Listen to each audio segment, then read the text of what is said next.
探究事件真相，掌握政局变化。观众朋友，假日好，欢迎您加入新闻大白话，我是主持人谭一伦。节目一开始来介绍今天的特别来宾，首先是资深媒体人谢寒冰，主持人好，大家好；退役少将厉正杰，一伦好，各位观众大家好；以及国际政治专家方恩格，大家好。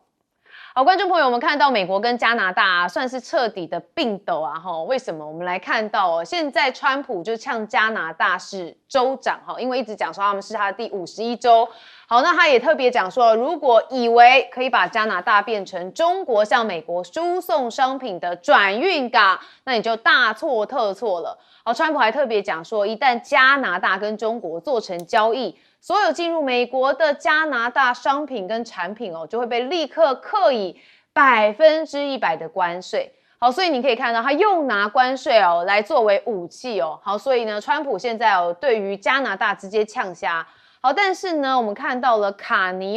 他也回呛了，我们也来听一下他怎么说。With our economy under threat from abroad, Canadians have made a choice to focus on what we can control. We can't control what other nations do. We can be our own best customer. We'll buy Canadian, we'll build Canadian. And together, we will build Canada strong.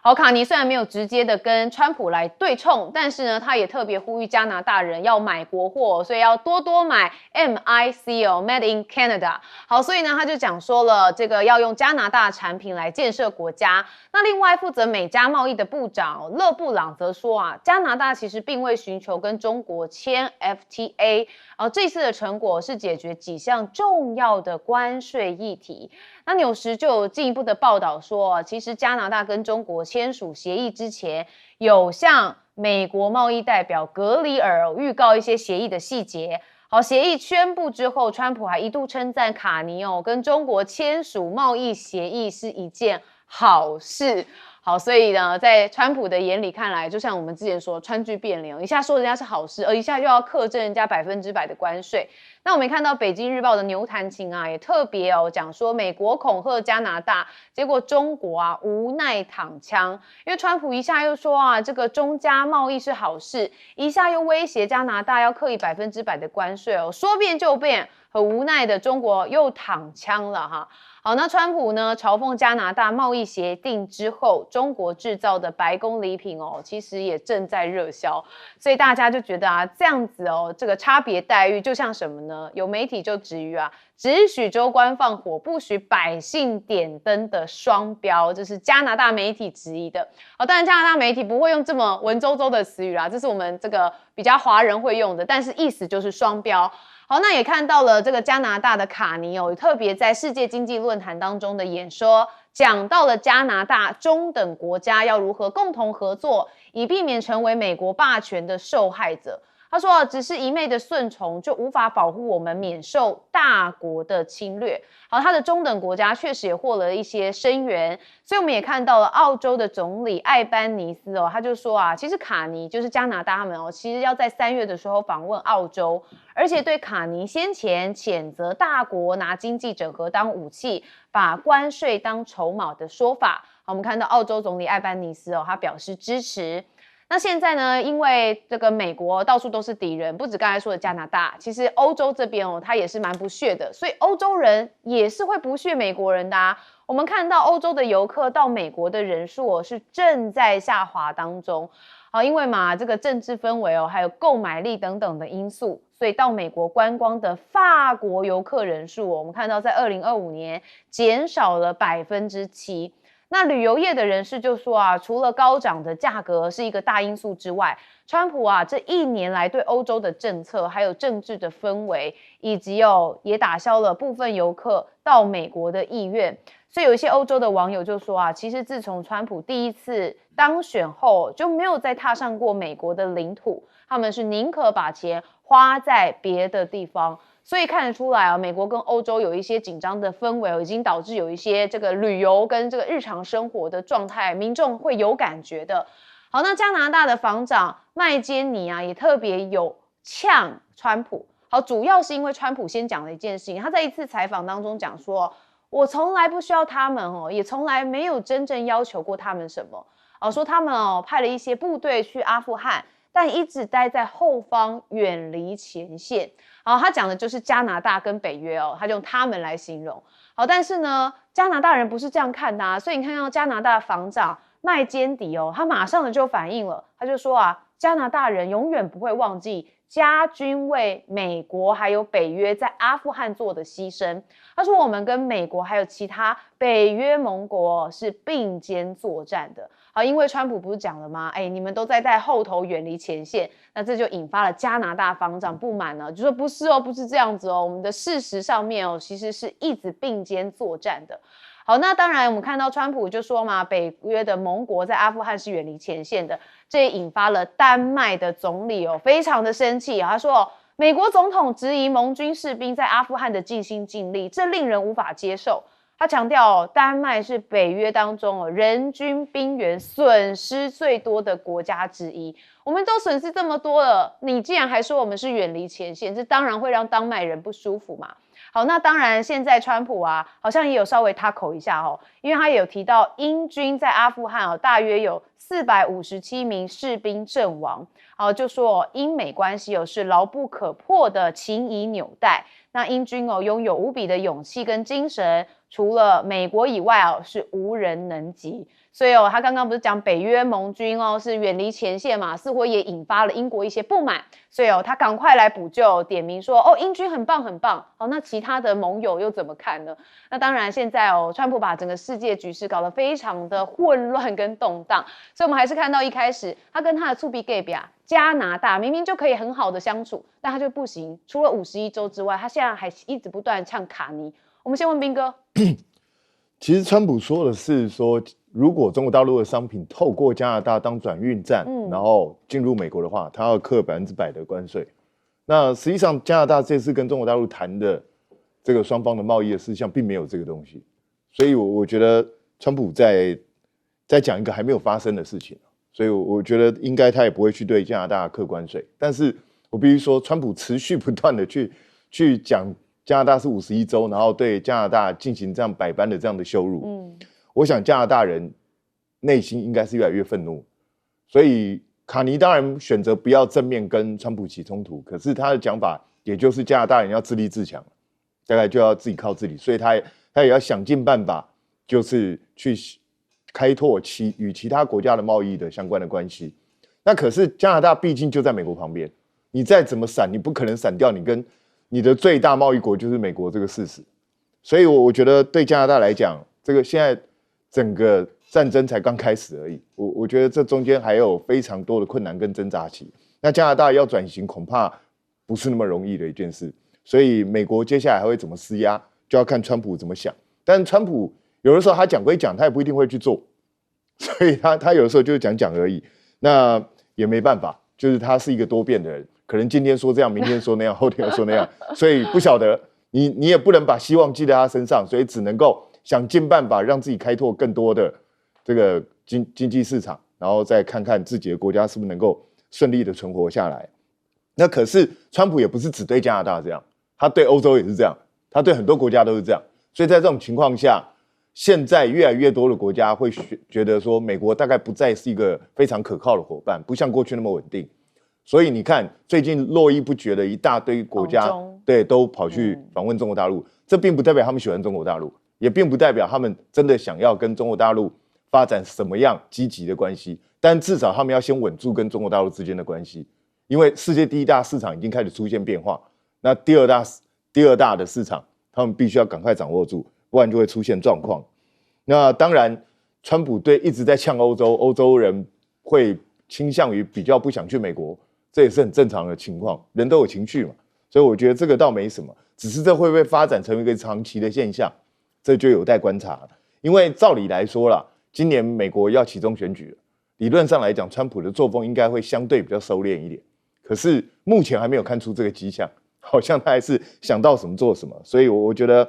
这个东西就是还要看川普什么时候才会开始出现为选举所做的一些改变。那至于去呛这个加拿大没有在这个阿富汗战争中做贡献，我觉得川普就是信口开河。加拿大在阿富汗战争的时候死了82个人，而且还有一名外交官也牺牲了，所以我觉得你别的东西随便讲可以，对已经有人在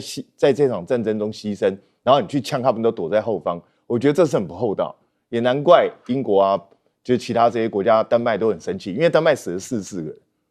因为丹麦派的军队不多嘛，所以死44个比例上也算是蛮高的，所以我觉得，所以川普就是后来才会赶快缩回来说，没有啦，英国的贡献很大，其实他在某一种程度上是做了一些退让，但他也以川普的个性跟他的自傲，他也不可能去跟加拿大跟丹麦道歉，所以这大概就是他所能够做出最大的一个 tackle。好，我们接下来问将军。其实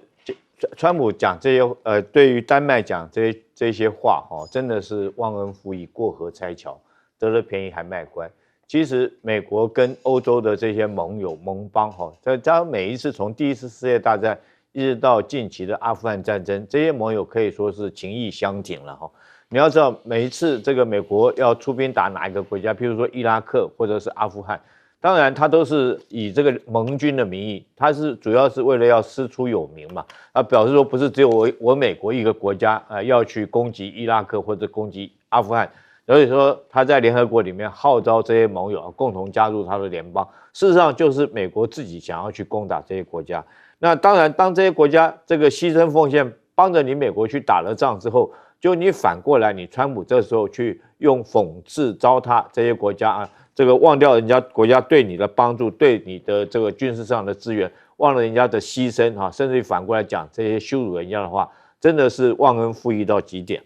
我们要知道，这个本来美国担任的在全世界国际秩序里面扮演的一个角色是国际警察的角色，是维持国际秩序。但是你很难想象，当一个维持秩序的人反身过来变成霸凌朋友的人，就像是一个班级里面我们选出来一个班长，那你说你应该是维持秩序的，结果你不但不维持秩序，你反而跟卡通影片的胖虎一样，反过来霸凌其他的这种同班同学，比较弱小的同学。包括我们看到川普用的方式，从关税到军事的威慑甚至于到最后言辞的羞辱都无所不用其极。当我们要知道，一个国家跟别的国家交往，当然除了说经济、政治、军事之外，不要忘了还有一个心理的力量。当这些盟邦国家的所有的群众、所有民众对你美国都产生反感、厌恶的时候，也就是说，长期以来你不见得能够在这方面能够结交到更多的盟友跟更多的盟邦。我们知道，国与国之间的交往，就跟人与人之间交往。最重要一件事情是彼此互相的信任跟信赖，这是最重要的。那时候这些盟邦国家不管是五眼联盟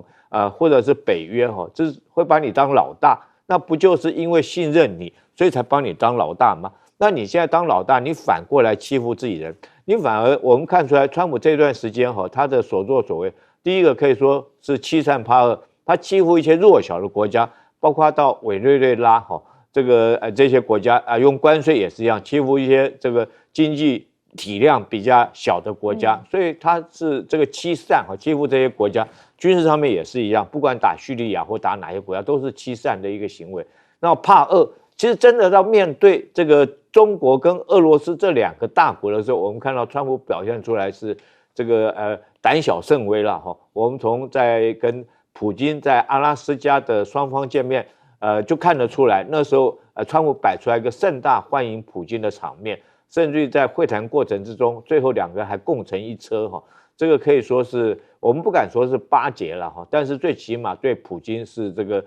非常的尊重那跟习近平在 APEC 会前会的时候，我们也看出来，在那次会议里面，他对习近平也是这个恭恭敬敬这个甚至于到最后还送习近平上车，所以。川普，你现在这样子欺善怕恶，然后这个让其他盟邦国家，如果说有朝一日大家团结起来对付你，我觉得就是你川普这个败亡的日子开始。好，所以川普在世界上可能都会被大家说是恶霸啦。好，方律怎么看？有关加拿大纳入美国变成地部西州，我是强烈反对。为什么呢？因为地那么大，如果要加入美国的话，至少要分成10几个州，对不对？一个州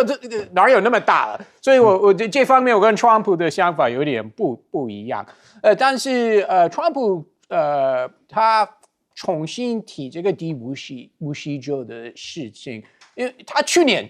上任之后常常说这句话，然后后来有一阵子没有提。那这个显示有一些美国外交议题或国际关系议题，川普可能会先放弃，但是我们都不知道他什么时候会重新提，会重新 focus 在这个议题。而且如果他真的 focus 的话，他就天天都会提这件事情，不管是在社区媒体或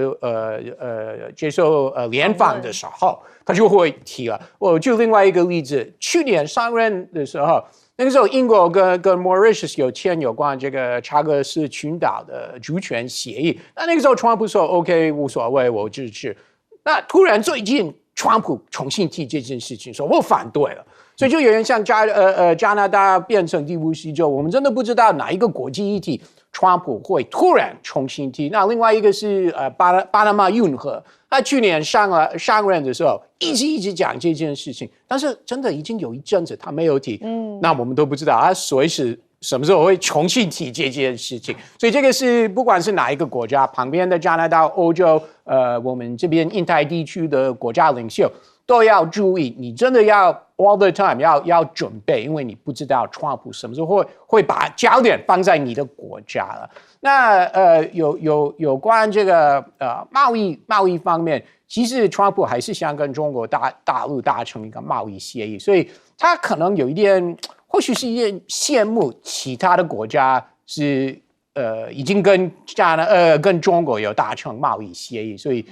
因为他一直说他今年4月份要去了，但很多人都比他抢先去，对，已经不少了，而且都是带很多商人都一起去，然后签很多合约等等了，所以川普我觉得这方面是有点羡慕，但是到时候我们不能排除他也会跟中国大陆签类似的贸易协议。所以这个我不会叫做 taco， 就是这个我认为都是他的 negotiating 的基调，就是他谈判的基调。所以到时候他也会希望中国答应购买大量的美国东西，不管是农产品或 Boeing 的科技等等所以这方面其实川普的做法不会跟其他的国家领袖是不太不一样。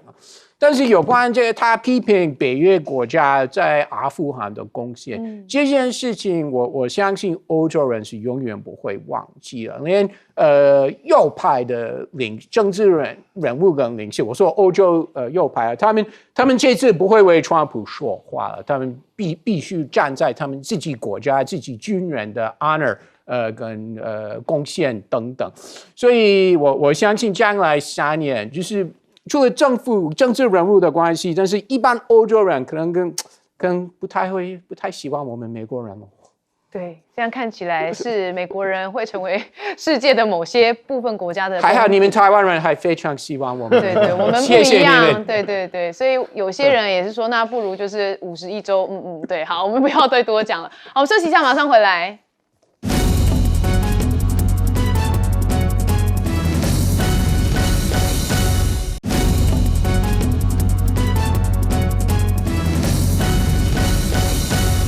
好，今天算是有一个重磅讯息哦，就是对岸这边的一个军事的部分哦，就是中国大陆的中央军委副主席张又侠落马。很多人看到这个消息，觉得哇，事情蛮大条的吼。好，我们看到国防部他们24号就宣布说张又侠还有另外一位是中央军委联合参谋部的参谋长刘振立，两人涉嫌严重的违纪违法经过党中央研究。决定对这2人立案来进行审查调查。好，张又侠跟刘振立是目前中国现役上将当中唯2有实战经验所以张又侠落马之后，目前中央军委副主席只剩张升明一人。好，所以我们也看到解放军报它也是罕见发了一个5个严重的社论。好，说2人严重的践踏破坏了军委主席的负责制，还严重的助长了影响党对军队的绝对领导，危害党的执政根基的政治跟腐败问题，严重的影响军委班子形象威信，严重的冲击全军官兵团结跟奋进的政治思想基础，然后对党对国家还有军队造成极为恶劣的影响，只要搞腐败就绝不姑息，所以这是5个严重。好，那张又侠刚落马，北京政府工作报告也特别讲到了说，要锻造对党忠诚的政治品格，说始终在思想上面的政治上、行动上啊，要以这个习近平同志为核心的党中央保持高度一致。好，那之前习近平啊，也曾经在几场反腐的会议当中啊，好像就有一些前兆，因为他曾经就讲说啊，反腐败是一场绝输不起也绝不能输的重大斗争，那坚决清除心怀二致、言行不一的两面人，所以大家就是思考啊，习近平当时是不是就已经在预告了？好，那当然，中共的军委会副主席兼纪委副书记张生明也在16号。军中的这个中军纪委扩大会议的时候，也特别要求要持续的深化政治的整训，要纵深的推进正风反腐。好，所以这确实是目前大家对于对岸的一些动态的更新。好，那我们也看到了美国的国防部3号人物柯博吉要访韩国跟日本，那他是即将启程，那也再次的强调是印太区跟美日韩同盟关系的重要性。好，那外界预料，就柯博吉呢，这此行会直接要求日本提高防卫预算，然后敦促位在第一岛链上的盟友要积极参与抗中的一个行动。但是美国在印太的这个防务政策上面，其实没有提到一个重要国家，就是印度。好，所以呢，大家就发现说啊，他在寻求以实力而非对抗来遏制北京在印太地区的影响，但是24页的文件里头都没有提到印度。好，在贸易跟地缘政治摩擦的阴影之下，去年印度也没有举行4方安全对话的领袖高峰会，所以确实有一些讯号存在。但是还是看到第一岛链啊，这个中日关系还是算比较紧张尤其现在高市早苗他已经要进行这个选举了嘛，因为日本的众议院解散，那朝野的10大党魁在24号晚间也举行了首场在网络平台上面的一个政策论战。好，大家就看高市早苗啊，就特别讲说将全面的强化安全保障政策。他说没有守护自身国家的决心跟能力，就不会有人替你守护。但是这引发在野党的这个野田佳彦不满啊，他说啊，高市的说法明显的又在加剧了跟中国之间的紧张关系。日本正被贴着军国主义复活的标签，那日本对这种指控并没有做出足够有力的反驳。好，那当然日本的讯息之外，我们看到了在日本的海上空啊，有俄国的电侦机出没。好，这是日本的防卫大臣小泉进次郎，他证实说，俄罗斯的航太军一架 IL-20的电侦机23号在日本海的上空现踪，那航空自卫队的战机也紧急升空来进行因应。好，所以在第一岛链的部分还是持续是比较紧绷。好，那当然我们先问彬哥，一样也是对岸的讯息，大家对于这个张又侠落马这件事情觉得蛮震撼的，我先问您。对，因为就是中国大陆他们特别是军方的高层几乎都全部被抓光了。对啊，上一个是何卫东嘛，对，现在剩没几个人了，所以这个情况当然引起外界很多的看法。有人认为这可能显示习近平现在权力的高度集中，那另外一方面也可能显示中国大陆军队内部可能真的腐败情况非常严重，让逼得习近平不得不出手。那这个会不会影响到整个中华人民共和国内部的权力结构？我觉得这个都是可以观察的现象。但是呢，我在网络上看到有些媒体居然说是这个张又侠本来是要叛变，要发动政变的，那甚至说还本来要埋伏军队干掉习近平，结果后来被习近平事先侦知了，有人去密告，所以他还反杀了张又侠。我就觉得讲这个东西有点太夸张了。如果真的是这样的话，这次恐怕不会是这么轻描淡写的事情了。对啊，所以我觉得有一些网络的讯息，可能我们听听就好。但是这确实对中国共产党是一个警讯，也就是假设真的是贪腐的问题的话，那表示中国大陆的军方上层几乎是无人不贪的，这整个阶层都有问题。那这样的军队的战力到底还剩多少？我觉得这个就会令人存疑。所以我觉得习近平当然3令5申要去严惩贪腐，可是在他身边，你要知道这些被处分的人很多是他一手提拔上来，就到最后都会出现这样的状况。所以我觉得这个对共产党绝对是一项警讯必须要去审慎对待，要把这个根本的问题找出来。那至于美国这一方面呢，美国的战略在拜登时期跟川普时期其实已经有一些不同。拜登时期强调的是印太的架构，他希望拉拢印度啊这些来去包围中国大陆。可是川普好像就不太想要玩这一套，川普更倾向于要日本、韩国、台湾自己加强自己的防御能力，然后让他们直接来去对抗中国大陆。那至于印度跟川普之间处得并不好，所以川普显然对印度也没有多大的兴趣跟信心哦。所以我觉得这整个战略的态势已经开始出现了变化。那至于高市呢，他当然是认为现在的民调对他有利，所以他要这个解散国会来进行改选。他希望能够最好自民党单独过半，这样他就能够掌握绝对的权力。那事情会不会如他所料呢？如果单就民调来看的话，当然是他有很大的机会可以达成这样的任务。可是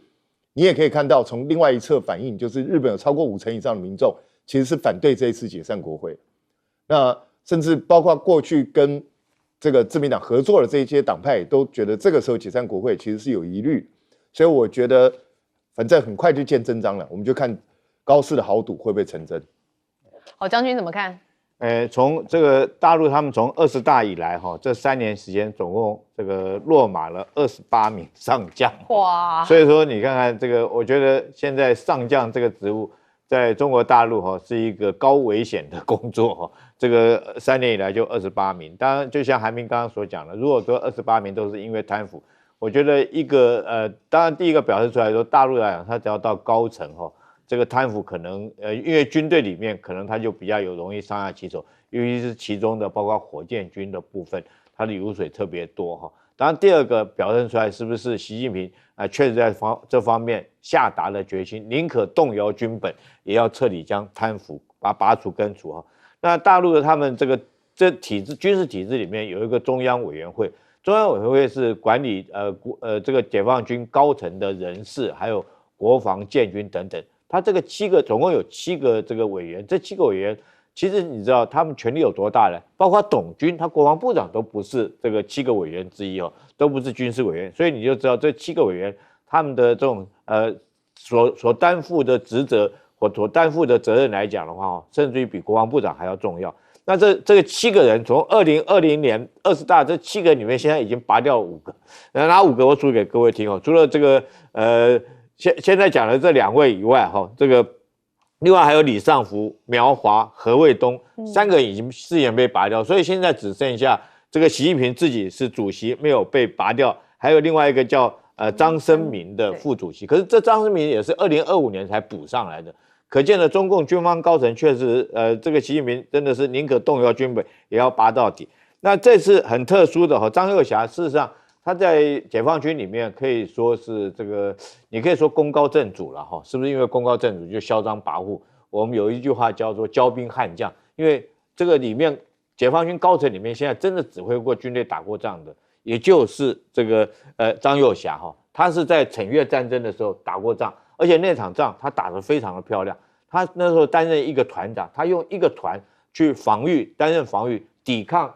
越共6个团的兵力来围攻不但挡下了越共6个团的兵力围攻，而且创下了这个很高的一个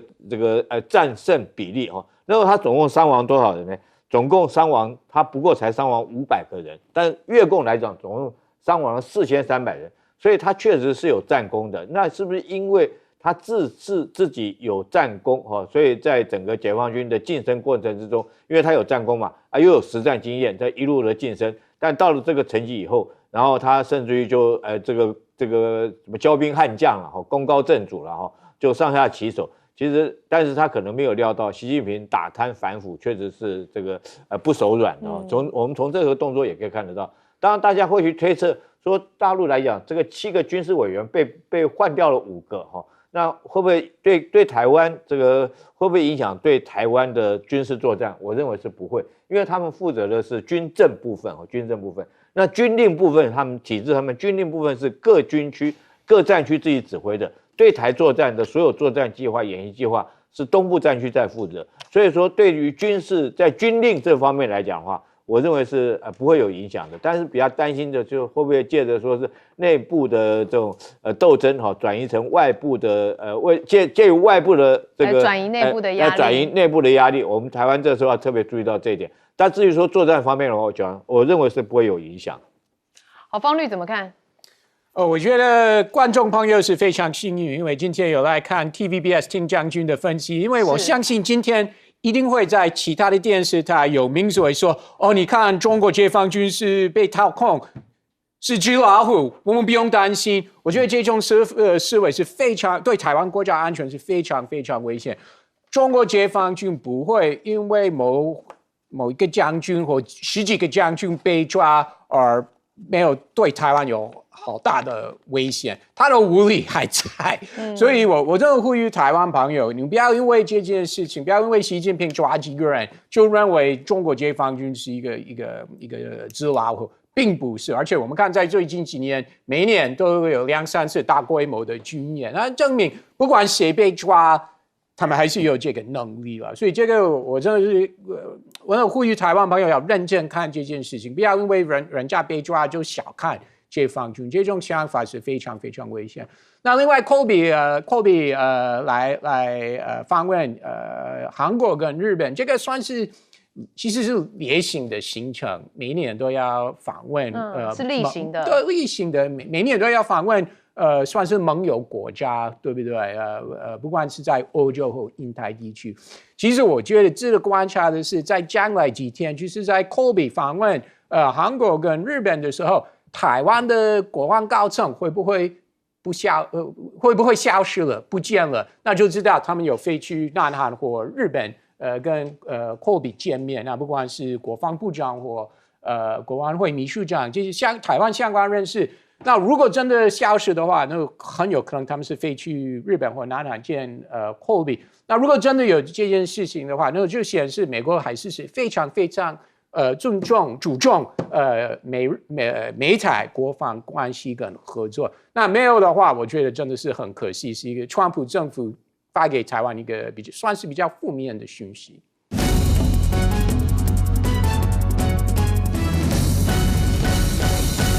川普改变了世界，因为现在世界叫做不是门罗主义了，现在叫做唐罗主义，川普说了算。而很罕见的一个动作是，美国召见了超过34个国家的军事高层哦。这个美国参谋长联席会的主席公开2月11号要主持这个将领峰会，协调说对西半球有毒品贩运啊、组织犯罪啊、犯罪等等问题。川普会更加的专注本土美洲，而所谓的主宰西半球的唐罗主义战略方针，邀请了34个国家的军事高层一起来告诉大家这件事情。那么现在告诉大家的是，美国的防卫的战略重大转向。根据五角大厦所公布的这一份2026国防战略，哇，大家这2天引起了非常多的高度的讨论，因为呢，有一部分非常重要的篇幅，直接把整个战略的调整讲得非常清楚，包括重申川普政府会把战略中心转向确保美国在西半球的半主导地位之外，而且他把俄罗斯跟中国大陆都重新做了定义，不再以遏制中国作为核心目标，甚至谈到要跟中国大陆的各种合作跟尊重。而美国国防部发布这个国防战略，还呼吁盟友们要承担更多的责任，不否认孤立主义。同时，你们要安全的话，不能只靠美国，自己要增加国防预算、国防投资。当然里面没有提到台湾，但显然这个是台湾直接在遵守的策略之一。而美国的盟友体系是不是加速瓦解呢？根据《金融时报》的这份分析评论认为，川普政策没有底线，直接对不管盟友刚刚讲到了有侮辱啦、有羞辱啦、有要资源啦等等的，像全球格局逐渐在呈现一种去美国化的趋势的时候，哇，这重大的影响是盟友体系在美国来讲正在加速瓦解，但是呢，他甚至也不想要让盟友跟他的盟友，就是例如中国大陆，他现在说要尊重跟合作了，但如果跟中国大陆合作，又让他更不开心。其中呢，他也没有放弃墨西哥，他再度的发文说，专访的时候告诉大家说，他对墨西哥也不排除会出兵哦。让他不开心的就是加拿大了。加拿大最近在访问中国之后，形成了很多不一样新的氛围，包括商业合作等等。川普公开讲，加拿大反对在格陵兰上面建尽管金穷也能够保护加拿大的，相反的，他们投票赞成跟中国做生意，那么他直接扬言告诉你们，你们很笨了哈。接下来中国1年就可以把他们给生吞 eaten up 吃光光的概念哦。问题是警告加拿大不要变成中国的前海港哦，否则要付出代价，他会对这个加拿大的全部商品加征100%的高额关税。毕竟川普也不是第一次对加拿大这样放话了哦。那加拿大官员回应是什么？目前我们并没有推这个加中的自贸协议呀，所以显然这关税问题是可以解决的，我们没有你觉得那么严重的问题，算是把这一拳打在棉花上。问题是各种的大陆媒体的分析认为啊，现在这一次川普的动作完全是西方国家之间的事情啊，那中国大陆很无奈啊，我觉得大家一起来访啊，不管你刚刚讲到的加拿大，接下来英国啊，各国的欧洲的首长要来。他们中国他说大陆也很无奈啊，一次又是躺枪，那一次更离谱。但从另外一个角度来看，也算是美国对中国大陆的特别看重。其他国家想躺枪，可能还不够格吗？川普威胁了加拿大之后呢，总理是直接呼吁国人说，我们买加拿大货啦，借车国家啦，还甚至讲自己是中等国家，呼吁中等国家要合作，不能只是一昧的顺从而已。听听他的谈话。With our economy under threat from abroad, Canadians have made a choice to focus on what we can control. We can't control what other nations do. We can be our own best customer. We'll buy Canadian, we'll build Canadian. And together, we will build Canada strong. 这位总理呢，卡尼接下来马上也要访问澳洲，3月马上就要进行这个行程。那么艾班尼斯也特别响应呼应卡尼的说法，认为把关税当了筹码，把经济整合当武器是不应该的。让老师怎么看看川普最新这些动作？我们先看他的国防部，或者是现在已经改名叫战争部，是那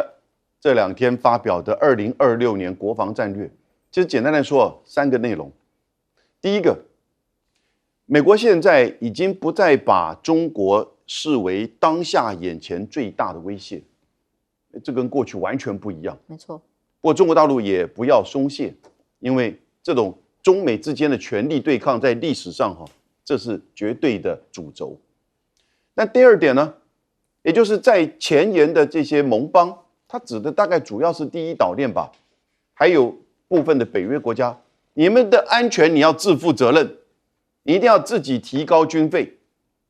其实这个一方面可能是要减轻他自己的负担，另外一方面当然要增加他的军购的支出，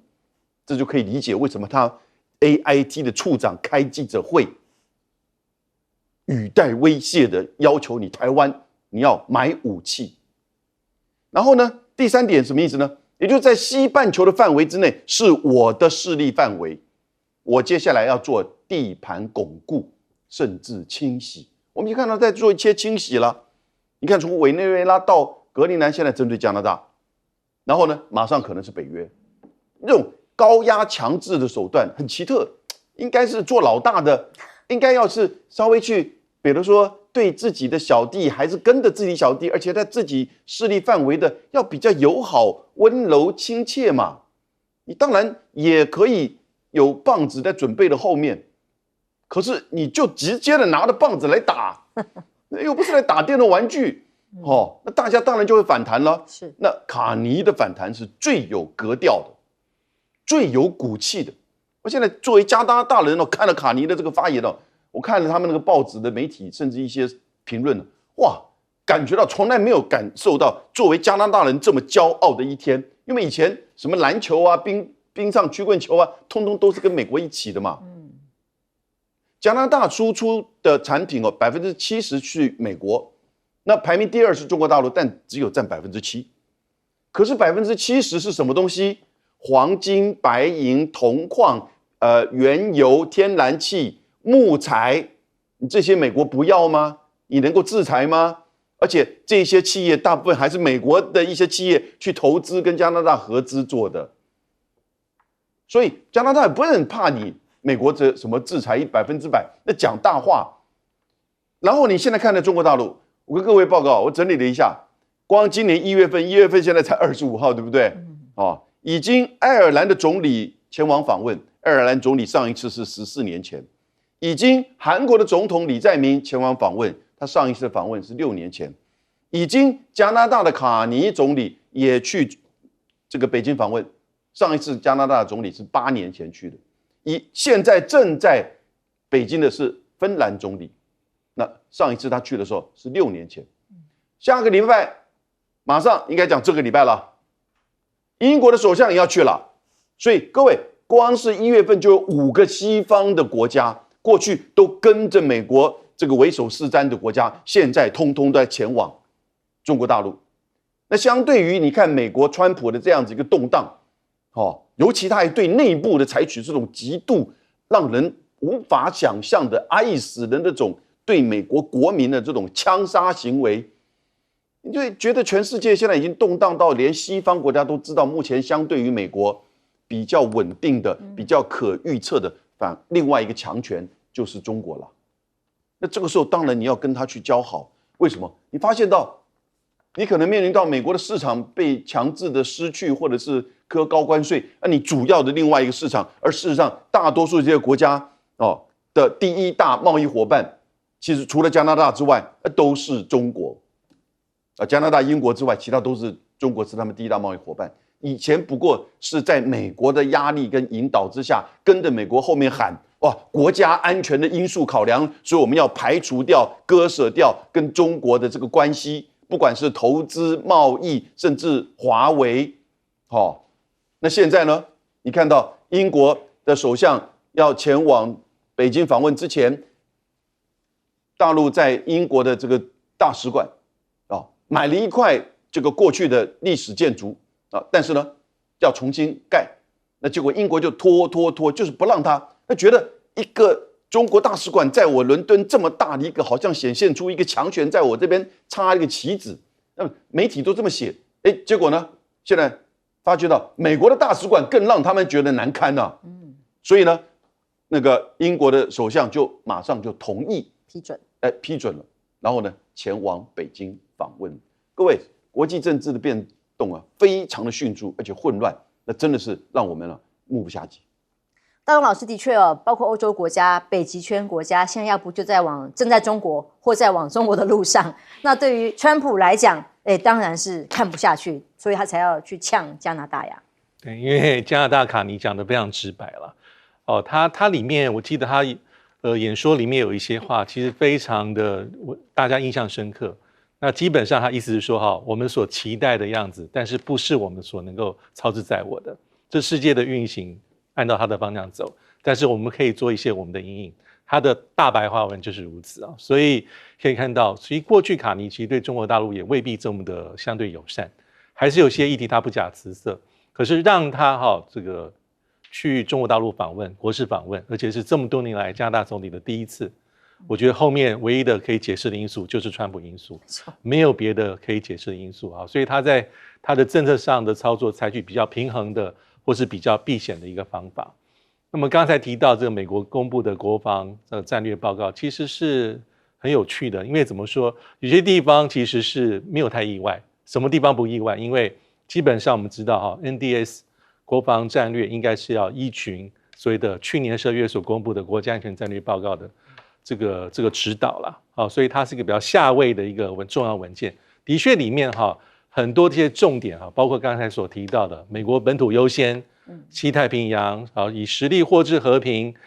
还有一些基本的我觉得最有趣的地方是它怎么形容跟中国大陆关系。我认为美国现在还是把中国大陆视为是个重要的战略竞争对手。不过川普 2.0 从去年到现在，所有跟中国大陆相关的一些美国官方的措辞，包括这2份重要文件的措辞，我觉得都是非常审慎跟克制的。所以他怎么说？他说他不要用冲突，而是要用实力去因应中国大陆在这个印太地区要去遏制它，这个吓阻它。他大概只讲到这些，其他地方包括要盟国多分担啦，还有一个地方比较特别，是希望去强化美国的本土国防工业，要打造过去世界工厂、军工厂荣光，这点有写。但是在中国地方我觉得有3点我印象很深刻。第一个地方是他一直提说要在印太地区追求的，美国追求的不是主导，是权力平衡。而且他希望跟这里面的国家，其实主要是中国大陆，要达到个什么状况？他说是一个 decent peace。我看到有一些媒体的翻译是体面的和平啊，但是什么是体面和平？我觉得真正比较适切的翻译应该是一个务实可行的和平。这一点其实他在这里面这份报告里面提到3次。第二个是他说要达到美中军事的一个互相的沟通对话，这很重要。第3个是他过去讲过，就是美国所寻求的不是说要宰制啊，或是要侮辱啊、羞辱中国大陆，而是要避免啊这个地区里面包括中国大陆或其他国家宰制美国或美国任何的盟友。我们当然可以说这些是一种外交指令，但至少在川普 2.0 包括前份报告跟这份报告里面再三的提出来，我觉得他是刻意的。但是最大的一个大家不去很好奇的地方是没有提台湾。因为去年的美国国家安全战略报告提到8次，而且提到非常巨细靡遗，在谈台湾的战略地位、半导体还有岛链的这个重要位置，而这一次都没有提，我觉得是耐人寻味的。我觉得唯一可以的解释就是，我觉得他避免过度刺激北京，这是我所想到唯一的可能性。那当然还有我们反正台积电都已经要往美国搬了，他一点也不担心了，不再有战略上他必须要衡量的焦点。小舰长。刚刚主持人讲的，也就是细盾，那再也无法发挥它的一个效果。那其实我们从上一节到这一节，不断的都提到卡尼，卡尼到底在达沃斯论坛里面到底讲了什么？我们来看啊，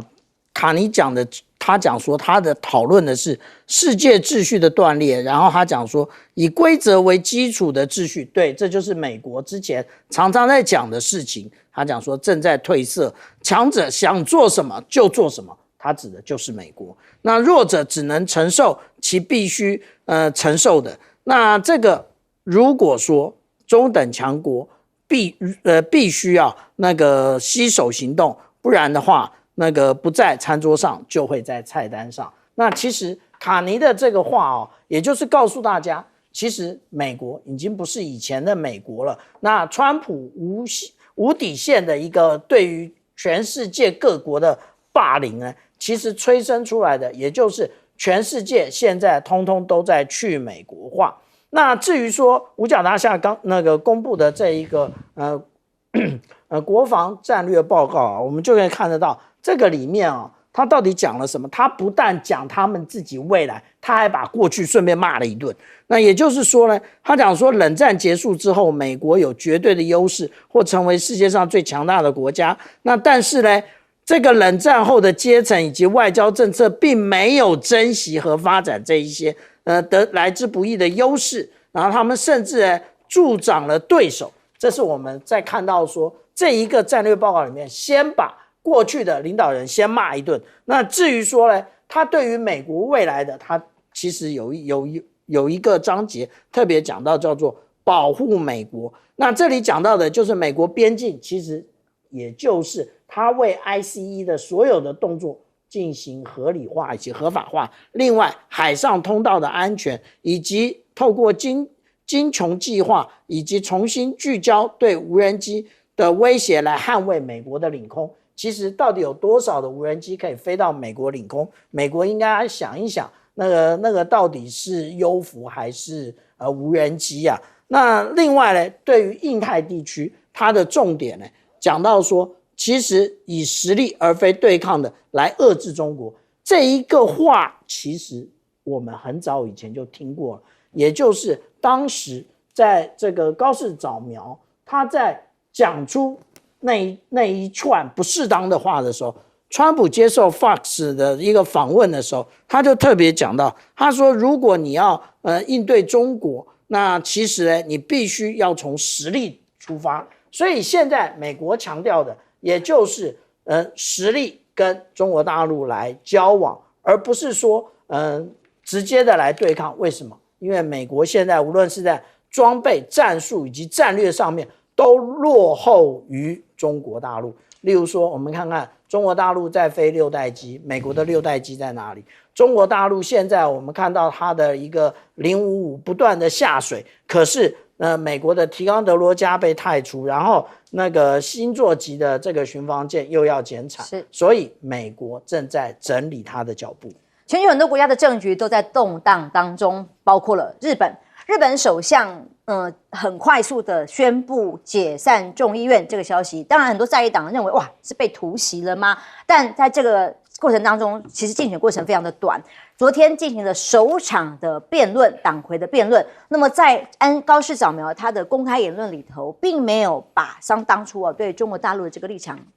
软化哦，他继续以强硬的立场表达，日本现在面临了战后最严峻的安全环境，所以必须要全面强化安全保障。直言没有守护自身国家的决心跟能力，就不会有人替你守护。不过当然他也强调了这个所谓的抗中并没有抗到底，还是日本跟中国之间维持着各个层级的对话。在这个党魁辩论里面，在野党新政党就直接叫做新组成的，重新整合之后叫做中道改革联合的这个政党共同代表就表达了这种说法，各种他的言论只是让日中更骄傲而已，让日本更危险而已。所以就认知作战的这个层面，日本还被贴上军国主义复活的这样的标签。他认为呢，日本对这种指控并没有做出足够有力的反驳，反而更加的马达吹下去油门吹下去更多的军工的要求的政策正在进行。其中冲绳的石原市议会通过了一个叫做间隔条款，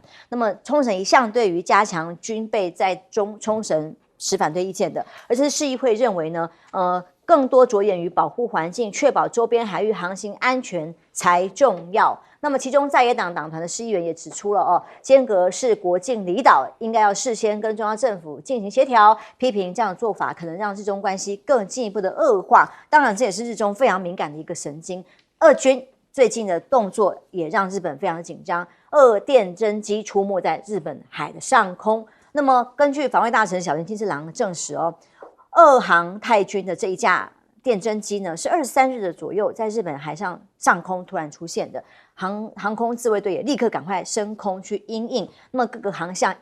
密切的在被关注，但是也让最近的很多演习里面，日本的紧张度当然会更增加啦。而美国国防部被称为叫做第3号人物的柯伯吉，则是访问了韩国跟日本，要促进第一岛链。那么最近韩国跟中国大陆的各种的交流，包括互访等等的，那么他们认为应该要更积极参与抗衡中国的行动，但问题现在是有用的吗？其实美国自己的状况也不少，刚刚就有来宾提到，杨美伦老师提到的关于这个 ICE 在内部居然连续2起，这已经是第2起了。第2起这个案件呢，是37岁的白人男护士当街被射杀，而这个开枪呢，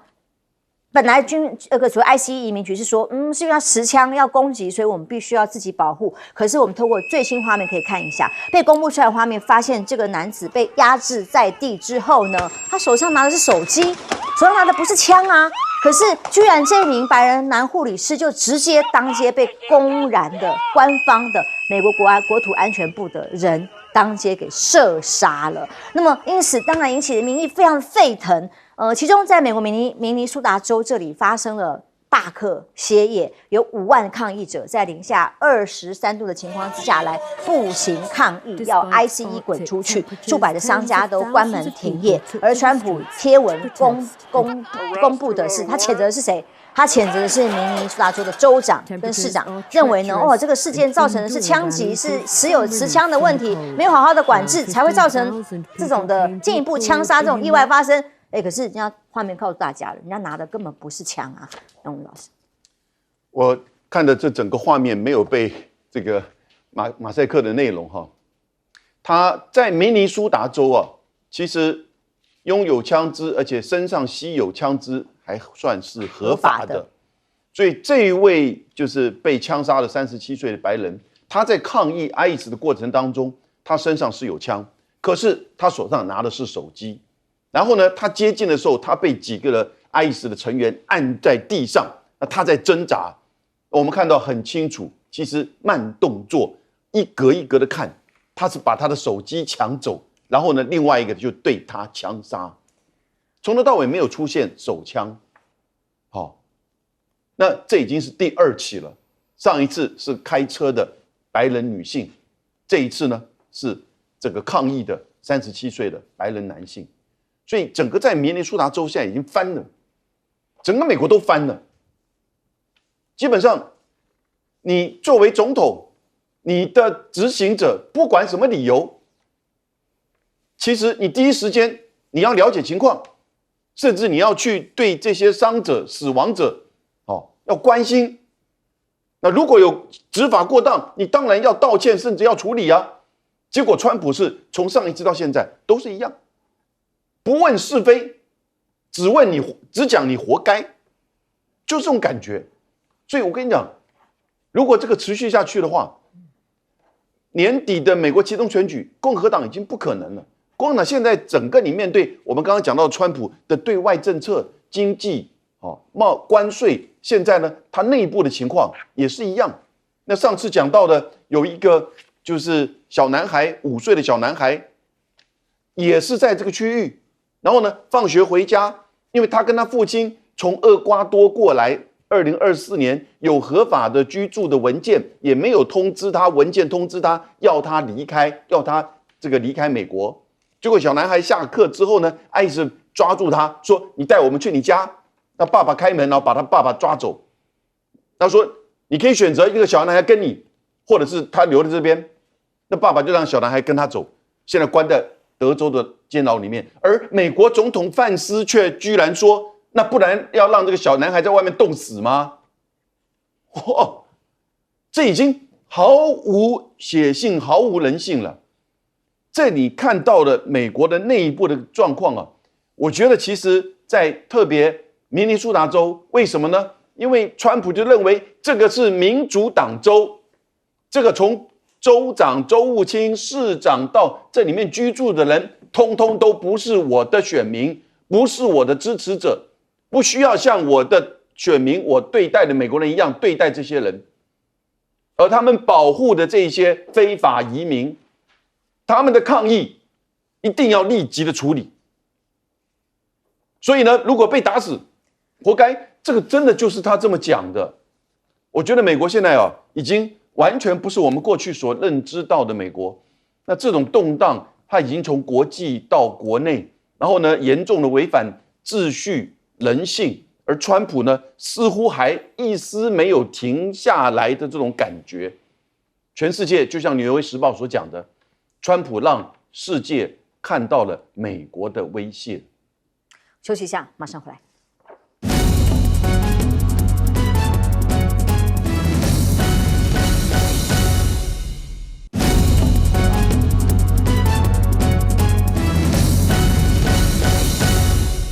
南韩李在明最近访中之后的后续，这个所谓第3把手，美国的柯博奇即将访日韩，重新定义美国跟他们的关系嘛？对，因为柯博奇现在是这个五角大厦的第3号人物政策次长。他其实在川普1.0的时候就在这个五角大厦，只不过当时他是这个副助理部长主管是战略规划跟这个兵力这个规划。那他很特别，就是他基本上是主张把美国的战略重心从欧洲移到印太地区。第二，他也非常重视中国大陆的挑战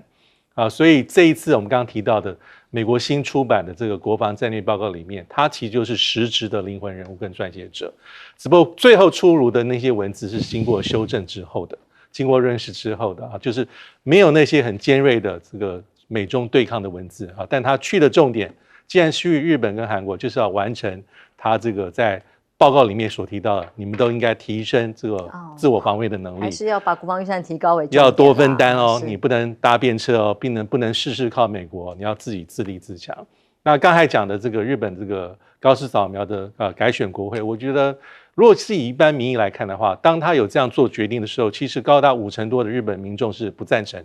提早国会这改选解散国会。但是如果民意被进一步追问说你会投给谁，其实支持高市早苗的这个民意还有将近50%多，将近到60%。所以因为改选前这个众议院的这个席次是465席，你过半233，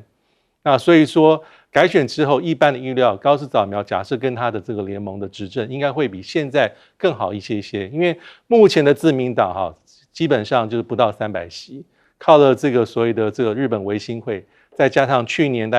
有一个这个改革智慧的3个议员加入这个自民党的运作，所以勉强过半数，但这不符合高市早苗。他希望能够获得一个稳定的多数，所以他的竞选策略完全环绕在日本的安全政策比如说国防预算 GDP 达到2%，提早达成。安保3文件要修正，还有呢，日本要这个比较大幅度的放宽解禁日本的国防产业。最后一个是关于日本的这反情报的机构的设立，所以全部都环绕在国家安全。他以这个单刀直入，希望获得全民的认同。我觉得应该选举的结果会比现在更好一些。休息一下，不要走开，马上回来。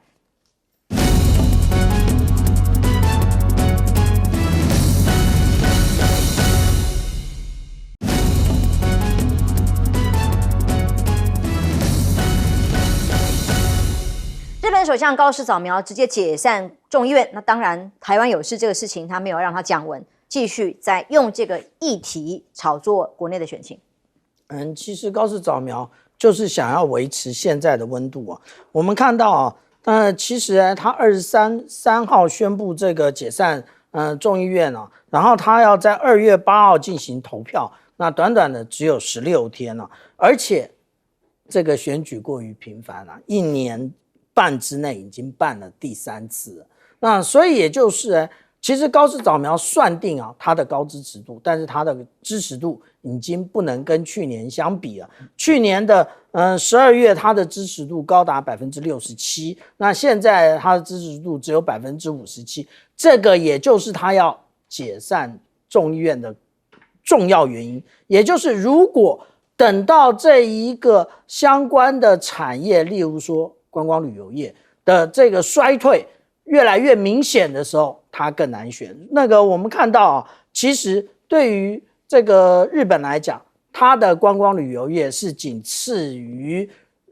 生产汽车的第2大产业。但是呢，我们看到中国大陆就以去年12月来讲，对比前年的12月已经减少了45%的人，那也就是这45%多半还是自由行的人。那未来只会越来越少，在这个越来越少的情况之下，那个如果说他现在不改选，以后只会更困难了。那至于柯博奇何许人也，我们把他以前的言论拿出来看看。